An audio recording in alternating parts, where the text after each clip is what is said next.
दोस्तों, आज का जो टॉपिक है हमारा डिस्कशन का वो थोड़ा हटके है पर काफ़ी इंटरेस्टिंग टॉपिक होने वाला है।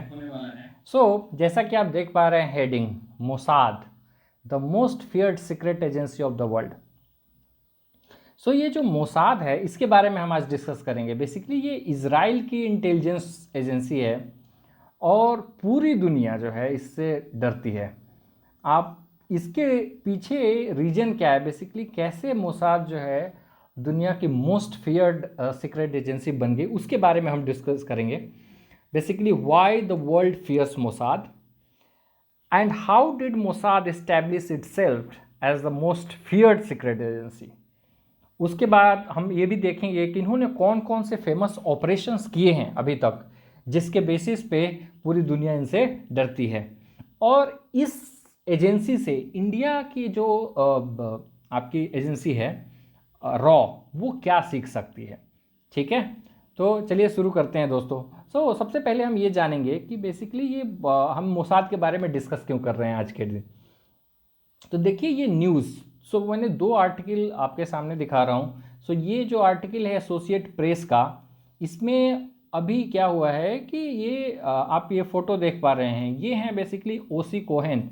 ये इजराइल के जो सीक्रेट एजेंसी है उसके डायरेक्टर थे और इनका अभी थोड़े ही दिन पहले रिटायरमेंट हुआ है।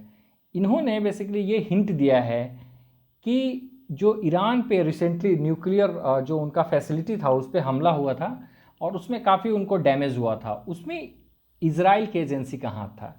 बेसिकली आप यहाँ हेडलाइन देख सकते हैं कि x Mossad chief signals Israel attacked nuclear Iran nuclear assets.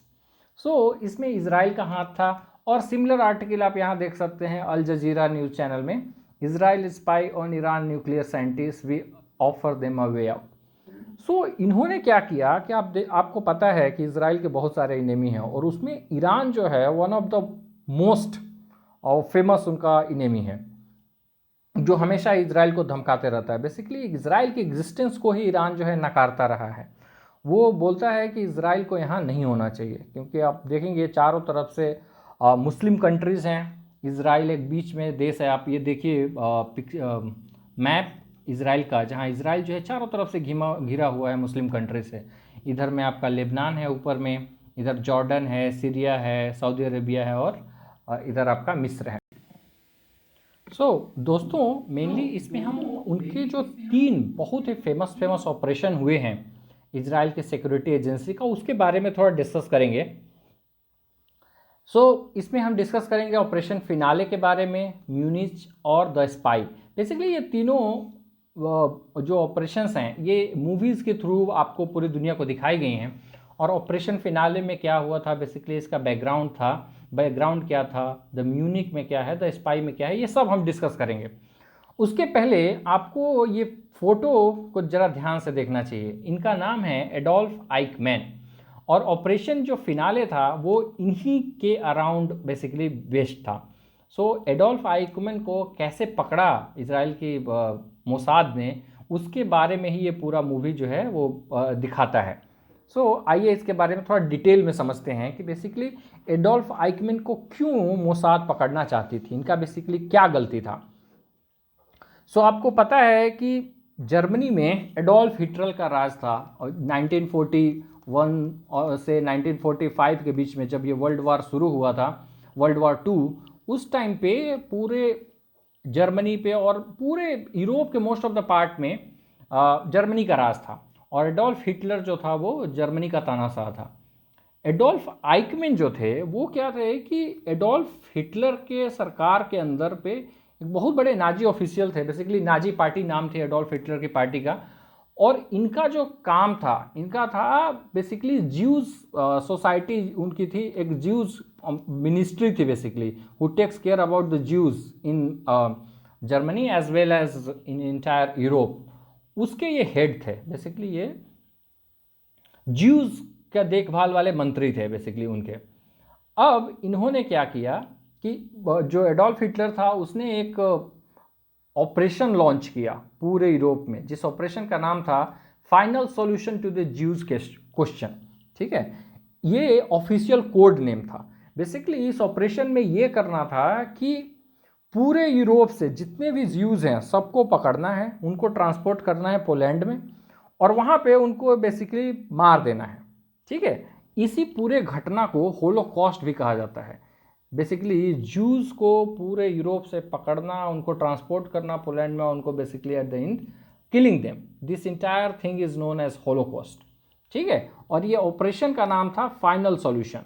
ऐसे तो इसका पूरा नाम है the final solution to the Jews question, बस फाइनल सॉल्यूशन के नाम से ये ज़्यादा फेमस है। और इस पूरे ऑपरेशन में जहाँ ज्यूज को पकड़ पकड़ के, ज्यूज को बेसिकली हिंदी में यहूदी भी बोलते हैं, तो आप कंफ्यूज मत होइएगा। सो यहूदियों को पकड़ के और कंसंट्रेशन कैंप में रखना और उनको बेसिकली मार देना, इस पूरे घटनाक्रम का जो देख रेख कर रहे थे वो थे एडोल्फ आइकमैन। इसीलिए जब इजराइल को आज़ादी मिलती है 1948 में, उस टाइम पे इजराइल की जो सरकार है ये डिसाइड करती है कि हमें ज्यूज़ों का सबसे बड़ा हत्यारा जो है एडोल्फ आइकमैन, उसको पकड़ना है और उसको उसके कर्मों की सज़ा देना है। ठीक है, और इस पूरे ऑपरेशन में आपको आप देख सकते हैं कि इसमें 6 मिलियन ज्यूज़ जो है मार दिए गए थे, 60 लाख अगर हिंदी में आपको बोले। ठीक है, तो ये पूरा ऑपरेशन को मोसाद ने कैसे किया उसके बारे में हम थोड़ा सा बात करते हैं। सो बेसिकली होता ये है कि जब जर्मनी वर्ल्ड वार 2 में हार जाता है तो एडोल्फ आइकमैन को यूएस की आर्मी ने यूएस की जो फोर्सेस थी जिन्होंने जर्मनी पे हमला करके उनको हराया था, उन्होंने इसको पकड़ लिया, इसको कैप्चर कर लिया और इनको बंद कर दिया जेल में। कुछ सालों के बाद ये जो है क्या करता है, वहाँ से फरार हो जाता है और यूरोप में घूमते घूमते फिर ये अपना बेस बनाता है अर्जेंटीना में। और अर्जेंटीना उस टाइम पे क्या था कि नाजी पार्टी के जितने भी फ्यूगिटिव थे ना, जो भी ऑफिशियल थे, जो वार क्राइम में बहुत बड़े वो लिफ्ट थे, जिन पे वो चलने वाले थे, केसेस चलने वाले थे, वो सारे भाग जाते हैं अर्जेंटीना में। और आइकमैन भी अर्जेंटीना में छुपा रहता है। वहाँ पे मोसाद एक अपना ऑपरेशन करती है जिसमें एडोल्फ आइकमैन को पकड़ा जाता है और बाद में उसको प्लेन से बेहोशी की हालत में लाया जाता है इजराइल, और इजराइल में उसके खिलाफ केस चलता है। और इस ट्रायल में वहाँ के जो जज थे इजराइल के, वो इनको पाते हैं कि इन्होंने वार क्राइम के दोषी हैं और इसके बाद इनको जो है 1962 में हैंग कर दिया जाता है, बेसिकली फांसी चढ़ा दिया जाता है। सो ये एक तरह से एक ऐसा इवेंट था जिसको लाइव टेलीकास्ट किया गया था, पूरे दुनिया को दिखाया गया था और इसमें ये संदेश देने की कोशिश की गई थी मोसाद के द्वारा कि अगर आप किसी भी ज्यूज़ को मारते हैं, if you kill a Jews no matter where you hide around the world we will find you and kill you. So ये बहुत बड़ा संदेश था कि अगर आप किसी भी यहूदी को मारते हैं तो ये मत सोचिए कि आप बच जाएंगे, आप पूरे दुनिया में कहीं भी छुपेंगे आपको पकड़ लिया जाएगा और आपको मार दिया जाएगा। इसीलिए पूरी दुनिया जो है वो आपको डरती है मोसाद से। अब इनके दूसरे ऑपरेशन के बारे में बात करते हैं, म्यूनिक। इस ऑपरेशन में ये हुआ था दोस्तों कि 1972 में क्या हुआ था कि समर ओलंपिक हो रहे थे म्यूनिक में, और फिलिस्तीन, जैसा कि आपको पता है फिलिस्तीन और इजराइल के बीच में हमेशा ही वो चलते रहते हैं, लड़ाई चलते रहते हैं।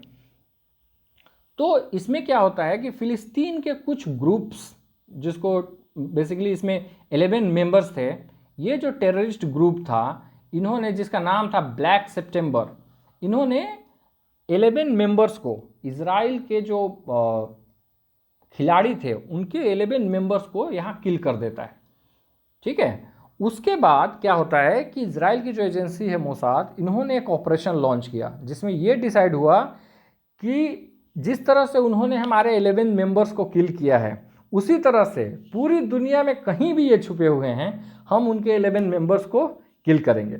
और इसमें बेसिकली 4 लोगों की टीम बनती है। ठीक है, वो ये 4 लोगों की देखिए लिस्ट कौन कौन सी है।